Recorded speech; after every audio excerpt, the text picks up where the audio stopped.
take things in for what they are, rather than, you know, whatever sensory data that I'm getting from any event is just one more distraction that gets in my way. And you know, that's a lot of times how I look at things if I'm overstressed or if I'm working too much. Like, our bodies, for whatever reason, most people, their associations are to avoid anything that's uncomfortable. But it's so illogical, because when you look at comfort and you look at success and progress and the feelings of accomplishment and of getting past certain hurdles in terms of like how you feel about life, a lot of those are connected to discomfort. Like, discomfort is your friend. It really is. Like, discomfort and not being happy and content with certain situations in life or certain feelings in life, they're massive motivators, and they're amazing at facilitating change. And yet our instinct is to avoid those and just sit on the couch and watch some fucking reality show about dudes who make moonshine with our jaw open, like, it's bizarre. And for me, at least, when I get like really disciplined and really I get really consistent with my workouts, one of the things that I almost feel momentum. I feel like there's like a push behind me, like, all right, like after I get out of the gym, I have a really good workout. I'm like, yeah, now I'm doing it. I'm doing it all the time now. And I'm looking forward to the next time. And it makes that resistance much weaker, and it makes my motivation and my discipline much stronger. I think a lot of it is based on just the consistency. You know, it's one of the things that I talked about recently on the podcast. I said, you know, like, blowing something off, it's not just not good. Like, blowing off an exercise that you planned is not just bad for you physically, it's also bad mentally, because then that option is now available. The option to fuck off is available. And you did it before, and you're probably going to do it again, and you'll get mediocre results, not just in that aspect of your life, but maybe in all aspects of your life. Because I think that option to fuck off, when you embrace it, that is a pathway that you might choose when it comes to dealing with conflict in your personal life, dealing with business decisions, dealing with career decisions, like an uncomfortable decision that you might be faced with, where maybe you need to make a change as far as like what your pathway is in life, but you don't do it, and instead you fuck off. And that the inclination to fuck off, I think, that gathers momentum as well. The inclination to be disciplined, that comes with momentum too. And I think both things, like you take a path, like the path of the healthy person or the path of the fuck off. Like, this is not, like, your body is like a race car that you can juice up yourself. Like, you can add the fat tires, you can add the improved suspension, you can beef up the horsepower in the engine. You could do all that yourself. Or you could just choose to have this shitty body that's always falling apart on you, because we're essentially ecosystems. You know, and we're in charge. This weird consciousness that has all this resistance and has all this inclination towards comfort and fucking off and blowing things off is what is in charge of making all these things happen that keep this ecosystem healthy. It's almost like if Earth itself had like a shitty manager. You know, if like there was a natural manager of Earth that was like, oh God, who cares if it rains?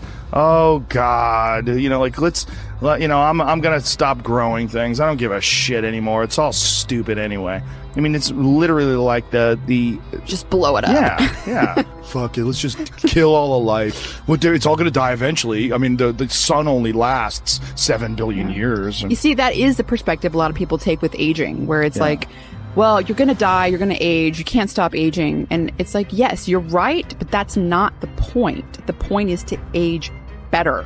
Like, that's the point. The point is to increase your health span, you know, and that is, we know is possible. Like, that can, there's some of these like centenarians and super centenarians I've seen that are like over 100 years old, and they're like riding bikes and racing, and it's like, they're old. They are very old. But they're experiencing a very good quality of life. Yeah. And they're experiencing a quality of life that these other people that don't exercise feel. They physically feel their own body diminishing.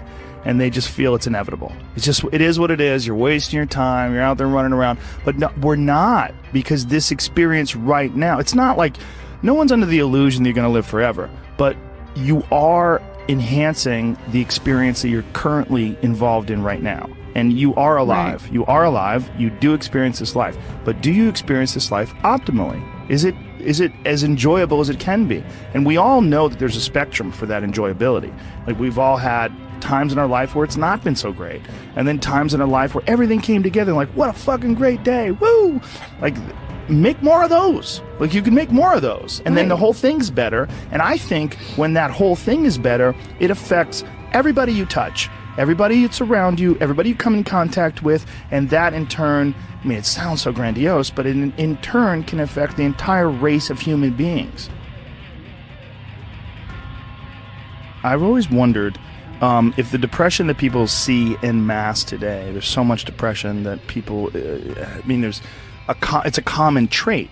Like, it's a common condition. Oh, he suffers from depression. Oh, she suffers from depression. Like, oh, he's got herpes, you know what I mean? It's like, it's a common thing. I've always wondered, or I've been wondering more and more recently. It really hit me when, have you ever seen Heinmo's Arctic Adventure? This guy lives in this incredibly remote area of the Arctic National Wildlife Refuge in the Alaskan interior, and he lives in this really small log cabin, and he hunts and gathers, and that's all he does. And he's very smart.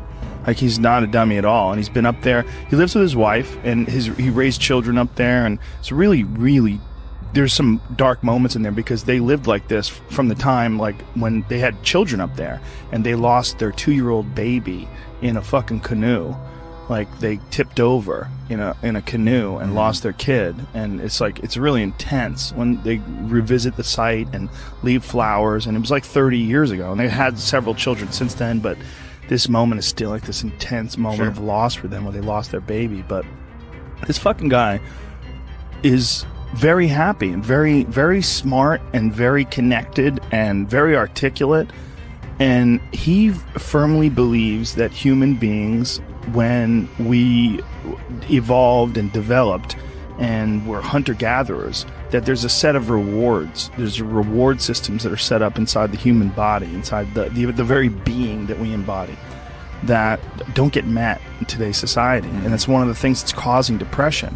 One of the things that's causing this funk that people are in is that we're living our lives, many of us at least, in these very unfulfilling ways, where you're going to this office with artificial light and you're doing something you don't want to do all day long, and then you get home and you're tired. And on top of that, you're eating shit. You're eating potato chips and you're drinking soda, and your body is just like, what in the fuck is this? We're supposed to be out in the fields.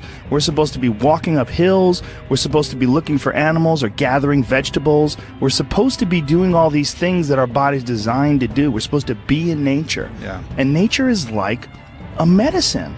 Like, it literally is a medicine to you.